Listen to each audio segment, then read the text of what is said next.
and I guess, I'm not sure why, but Steve wasn't that keen on, at the time, going towards organics.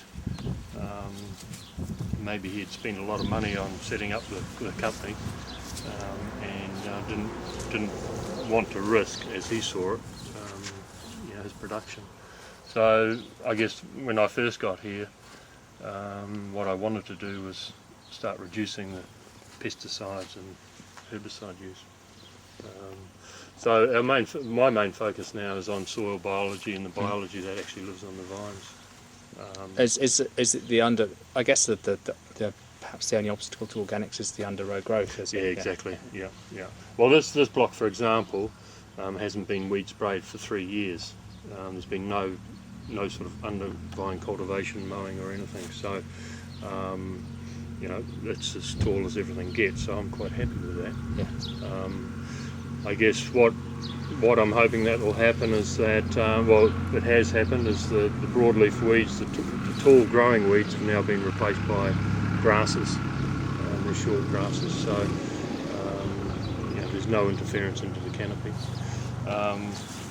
We're starting to see a lot more worms in the soil. We have reduced a lot of the conventional type pesticides. Really the only thing we use now is sulphur. This peanut here? On the canopy. This is peanut. These are some of the oldest vines in the country, among the oldest. At 30 years old this year.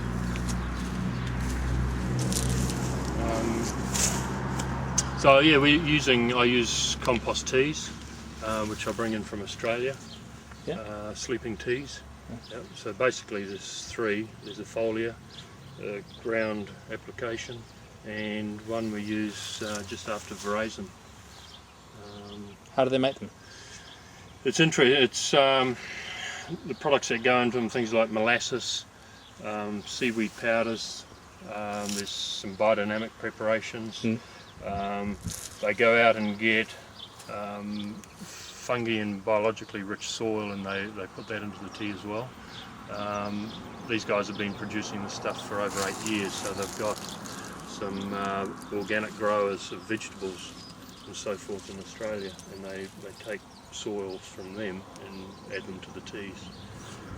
The teas are basically put to sleep and then shipped over